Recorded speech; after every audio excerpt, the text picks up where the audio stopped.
Bienvenue au podcast Premier Visionnement. Aujourd'hui, nous parlons d'un épisode de Star Trek. Bien entendu, je vous suggère d'écouter l'émission discutée aujourd'hui avant de m'écouter, car je vais le spoiler complètement. Bonne écoute.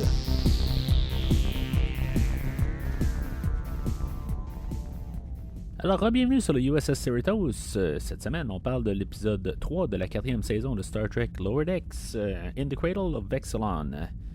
Comme vous savez, cette semaine, c'est un peu un épisode de rattrapage. Je suis un petit peu en retard là, dans mes enregistrements. Là, dans le fond, la semaine prochaine, je devrais être à jour. Là. Je suis un épisode en retard. Là. Je suis pas vraiment en retard, mais comme vous savez, c'est pas très très courant là, au podcast. Mais bon, on va commencer à parler de l'épisode directement. Fait que l'épisode d'aujourd'hui, on commence directement avec l'épisode, avec le générique d'ouverture. Ce qui n'est pas courant souvent. Là, c'est arrivé une couple de fois là, qu'on avait un générique d'ouverture. On avait un pré-épisode. Mais c'est ça, je m'attendais à voir peut-être ce qu'on allait faire avec le vaisseau, là, le vaisseau inconnu, là, puis là, tout d'un coup, on nous a... il n'y a rien aujourd'hui là, qui va laisser comme un peu continuer là-dessus. On verra bien là, qu'est-ce qui va se passer dans les prochaines semaines. C'est tout le temps mettre un vaisseau, puis tout le temps avoir la destruction. Je comprends qu'il y a tellement d'espèces dans tout l'univers de Star Trek, là, c'est pas un problème là, de trouver des espèces. Peut-être commencer à choisir les espèces connues. T'sais, on a eu les Klingons, on a eu les Romulanais. Qu'est-ce qu'on peut mettre la prochaine fois? Bon, j'ai vu l'épisode qui s'en vient, fait que je sais qu'est-ce qui s'en vient. Mais, juste avec l'épisode d'aujourd'hui, qu'est-ce qu'on peut faire? Il reste encore les Borg et puis des affaires de même, là, ce qu'on pourrait mettre. Là, en tout cas, je serais pas surpris qu'à quelque part, on aille les Borg là, dans les prochaines semaines. Sans révéler qu'est-ce qui se passe la semaine prochaine, bien sûr. Dans le fond, il n'y a pas de lien vraiment avec le prochain épisode. Là, je ne sais pas si vous avez déjà vu là, l'épisode 4, mais c'est ça. En tout cas, je trouve juste ça curieux que cette semaine, on coupe ça. Là, puis on a comme fait... on s'est arrangé pour tout le temps mettre quelque chose là, au début de chaque épisode. Fait que après dans le fond, quand l'épisode commence... après le générique, c'est ça, on suit le USS Cerritos, que lui, il est en orbite là, alentour là, du système là, de Corazona. Corazona, en tout cas, ça se peut que j'ai de la misère un peu à le dire, là, c'est pas si plus compliqué que ça pourtant. Mais si vous écoutez mon podcast sur Expendables, j'ai un petit peu plus de misère là, dernièrement avec l'endroit là, mentionné, le fictif. Mais c'est ça, le Cerritos arrive et c'est ça, c'est un monde qui est géré par un ordinateur, dans le fond, une idée là, qui a déjà été apportée là, dans des épisodes là, de Star Trek original, où il y a du monde là, qui sont... c'est un ordinateur là, qui calcule qu'est-ce que les gens ont besoin, tout ça. Puis en tout cas, celui-là, selon le rapport là, du Captain Freeman, tout va bien. Je veux dire que dans le fond, là, il veut pas dominer. Il n'y a pas de gros plan là, machiavélique là, en arrière là, de cet ordinateur-là. Mais c'est ça, en tout cas. Fait que ils vont comme ça. Là, mais, sauf qu'ils remarquent depuis un certain temps là, les Corazoniens, eux autres, que l'ordinateur là, qui s'appelle le Vexilon, là, dans le fond, comme le titre de l'épisode, il va mal, tout simplement. Là, il fait des petites erreurs quand Captain Freeman et Ransom descendent pour étudier l'ordinateur, voir qu'est-ce qui se passe. Le Vexilon leur offre un thé, puis le thé est trop chaud, puis des affaires de même. Là. Fait que, il y a quelque chose à faire. Fait que Freeman pense qu'il y a une genre de mise à jour. Là. Dans le fond, ils veulent faire une maintenance et étudier un peu l'ordinateur. Puis, finalement, c'est ça. On arrive avec... ça fait 7 millions d'années là, qu'il n'y a pas eu de mise à jour. Fait que, en tout cas, qui fait la mise à jour, là, ça n'a juste pas de sens tout à fait. Là, mais en tout cas, c'est... j'imagine le gros Microsoft en arrière de ça qui est en train de mettre ça à jour. Mais c'est ça. Fait que... C'est ça qu'on suppose. Là. L'épisode va tenir un peu là-dessus sur l'histoire là, de Vexillon, dans le fond, puis tout ça, puis avec l'histoire de Boimler. Ça vient un petit peu mêlant. Honnêtement, là, il a fallu que je lise un peu j'aille sur Fandom Star Trek, là, puis relire tout le synopsis un peu, d'essayer de comprendre. Je trouve que l'épisode est quand même assez chargé. C'est toutes des petites lignes qui passent. Je sais que c'est pas compliqué. Je veux dire, j'ai vu l'épisode, j'ai eu comme un peu l'idée là, globale, mais j'ai eu un petit peu de misère quand même à tout comprendre un peu. Surtout avec l'histoire de Boimler. Qu'est-ce que Boimler là-dedans fait? Du côté de Boimler, dans le fond, il est sur la planète aussi. Puis lui, dans le fond, il s'occupe comme du moteur, là, dans le fond, là, de l'énergie là, qui peut se rendre à l'ordinateur. Et que lui, dans le fond, sont là pour maintenir la machinerie là-dedans. Puis que lui, ben, il est comme sur sa première mission là, de diriger là, une équipe là, de nouvelles enseignes. Fait que là-dedans, ben, tu sais, il y a Tellin là-dedans. Puis Tellin, on la voit depuis le début de la saison. Je trouve ça le fun. Dans le fond, on a vraiment rajouté un autre personnage. Et elle va. Ben, tu sais, c'est une Vulcaine. Fait que c'est toujours un petit peu tout le temps factuel, qu'est-ce qu'elle dit. Puis que dans les statistiques, ben, souvent, quand c'est la première mission là, d'un lieutenant, ben c'est il y a tout le temps une mortalité là-dedans, puis c'est ça. Fait que dans le fond, ça stresse Boimler. Puis lui, dans le fond, ben tu sais, il veut pas qu'il y ait quelqu'un qui est mort sur son chiffre, tu sais. Fait que il arrive là, de cette ben, tu sais, dans le fond, il était enseigne avant. Fait que, tu sais, dans le fond, là, tu sais, ça stresse un peu, tu sais, puis c'était du monde là, qui côtoyait quand même, qu'on voyait pas, mais tiens, en tout cas. Fait que il met ça sur ses épaules, puis ça stresse un peu. Fait que, rendu là, ben, il veut comme tout faire, puis il veut pas que aucun enseigne là, fasse la job. Fait qu'il il s'arrange là, pour être sûr qu'il n'y ait aucune mortalité là-dedans. L'ironie du sort, c'est qu'en bout de ligne, c'est lui qui va être la mortalité à la toute fin de l'épisode. Je sais pas si mortalité, c'est le bon terme que j'utilise, là, ou en tout cas, ça va être lui qui va mourir à la fin, là, en tout cas, techniquement, là. Fait que là-dedans, ben, c'est ça, il change tout des affaires dans la machinerie, puis il va tout faire lui-même, pendant que dans le fond, l'ordinateur, Vexillon, de l'autre côté, là, l'autre côté, ben, pas trop loin de là, mais qui est en train là, d'essayer là, de repartir le système. Il y a Billups qui vient pour voir qu'est-ce qu'il peut faire, lui. Finalement, ben, Freeman va décider là, de carrément mettre un safe mode, comme qu'on a ces ordinateurs, dans le fond. Quand l'ordinateur va mal, ben, on met le mode sécuritaire, là, en tout cas. Fait que ça va faire encore que ça va virer complètement chaotique partout. La nature va se déchaîner carrément, là, toute la météo. Il va y avoir un volcan qui va sortir. Là. J'aime la réaction là, de Tellin. À quelque part, ça semble être un volcan qui sort, mais c'est peut-être une montagne. Puis finalement, ben, ça se met le volcan est en éruption. Puis dans le fond, ça répond assez rapide à la question, c'est quoi? Mais c'est ça. Fait que c'est le gros chaos là-dedans. Puis finalement, ben c'est ça. Boimler, lui, il veut comme faire de son mieux. Puis pas mettre les enseignes en danger. Finalement, Tellin, elle, est toujours en train de se dire, ben, il faut qu'ils fassent leur job, tout ça. Puis, je veux dire, c'est très honorable ce que tu fais. Sauf que quand tu es en rôle là, dans Starfleet, ben, ça fait partie de la job. C'est comme, peu importe le travail, il y a certains dangers. Puis, quelque part, ben, ils ont choisi de ce danger-là pour avoir en embarquant dans Starfleet. Fait que à quelque part, il faut qu'il commence à faire confiance parce que dans le fond, il n'est pas capable juste une personne seule à pouvoir arranger la machine. Là, il y a Freeman là-dedans que, en tout cas, pour une raison inexpliquée, elle a dit qu'ils doivent remettre ça comme que c'était. Puis, c'est pas très clair exactement pourquoi ils doivent remettre ça comme c'était puis pouvoir rebooter le système. En tout cas, fait que en bout de ligne, c'est ce qui se passe. C'est qu'est-ce qu'ils font exactement avec Vexillon. Je suis même pas certain, même après avoir lu le synopsis sur le site internet, ils remettent l'ordinateur comme qu'il était avant.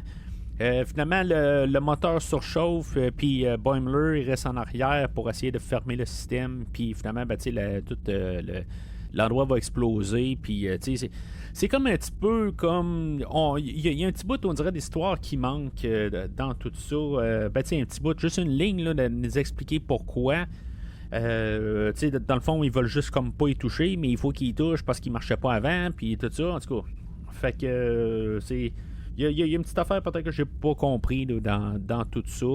Un épisode que, en tout cas, pour cette partie d'histoire-là, c'est juste qu'on veut essayer là, d'avoir un petit peu de ridicule, tout ça. C'est so-so. Je veux dire, depuis le début de la saison, là, cette partie les histoires, là, on dirait qu'on essaie de gagner du temps. Pourtant, là, dans les 2 dernières saisons, là, on avait quand même des bonnes histoires. Là, je trouve qu'on fait juste, on dirait, chercher du temps pour faire la 4e saison. En tout cas, c'est mon impression. L'autre histoire, dans le fond, c'est peut-être l'histoire que je trouve un petit peu plus le fun, peut-être, où on a Mariner, Tandy et Rutherford, que eux autres, ben aussi, c'est le premier temps en étant lieutenant, les 3 ensemble, et que ils vont se promener à bord du vaisseau, puis ils ont le droit à des endroits, ils ont accès à des endroits où ce qu'ils pouvaient pas quand ils étaient enseigne. Il arrive à un endroit de storage, puis il voit là,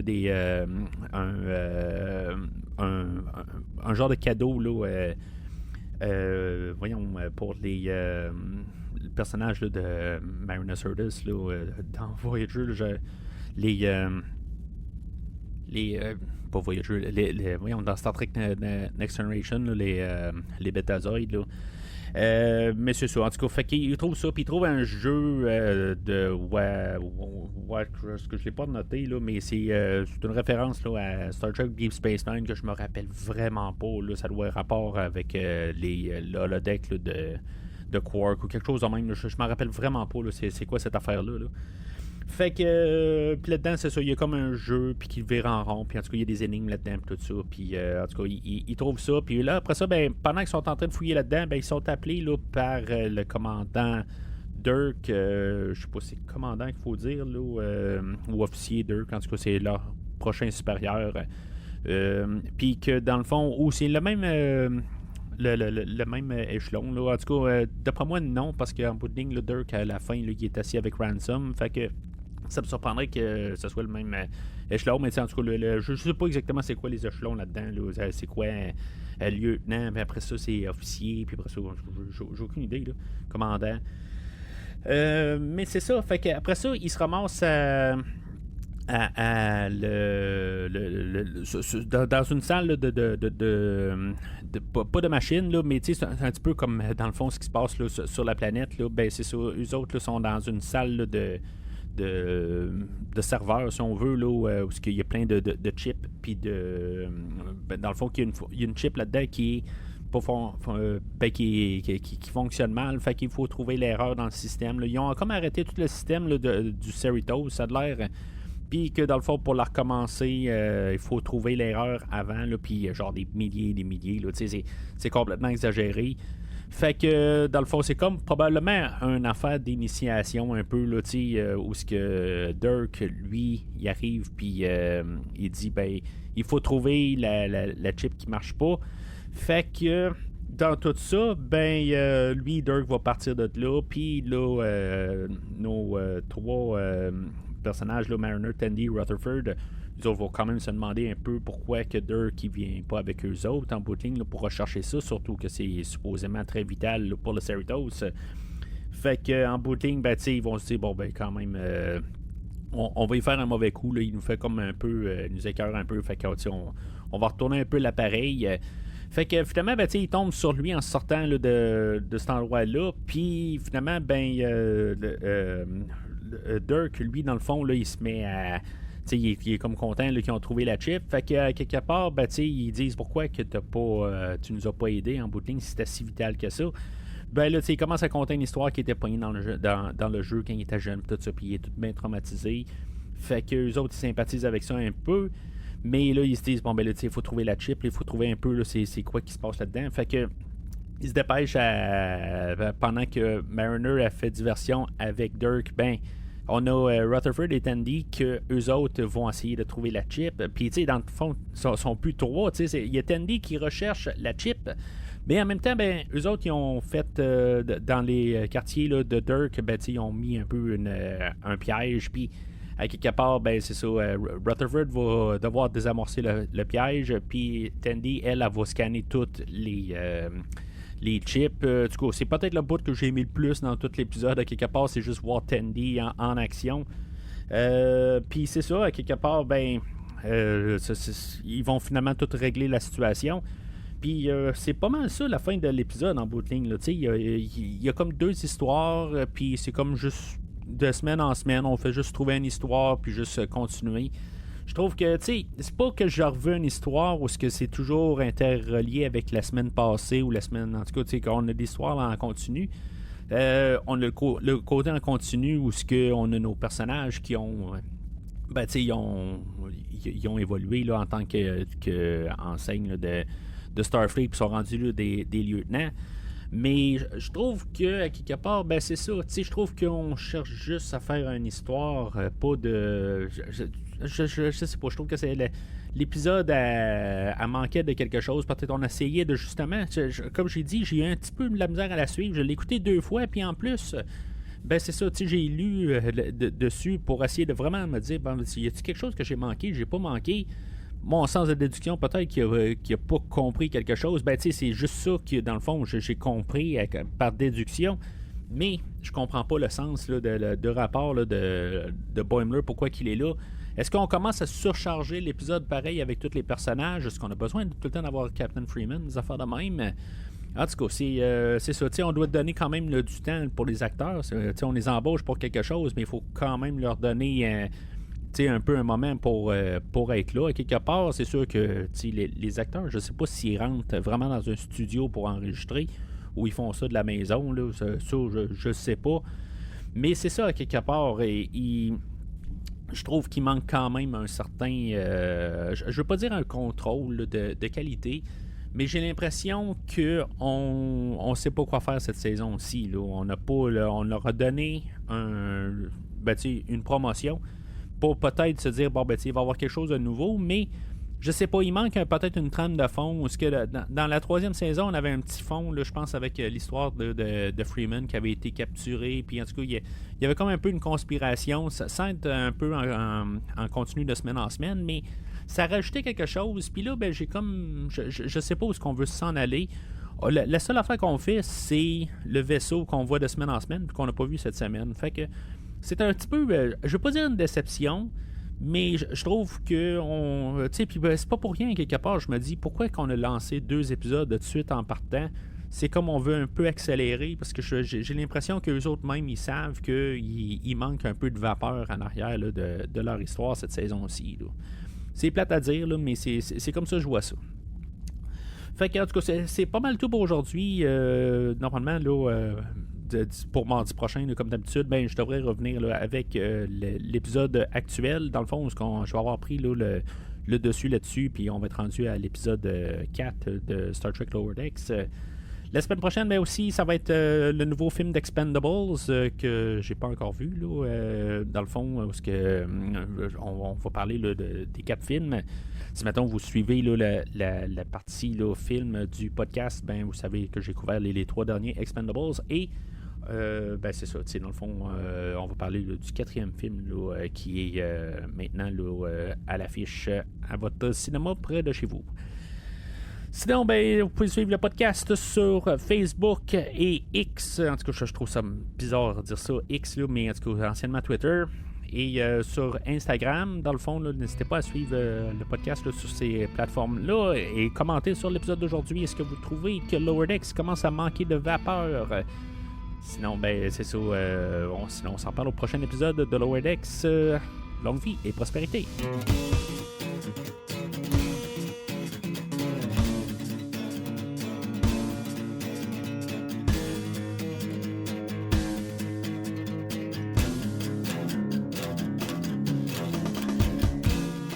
Merci d'avoir écouté cet épisode de Premier Visionnement. J'espère que vous vous êtes bien amusés.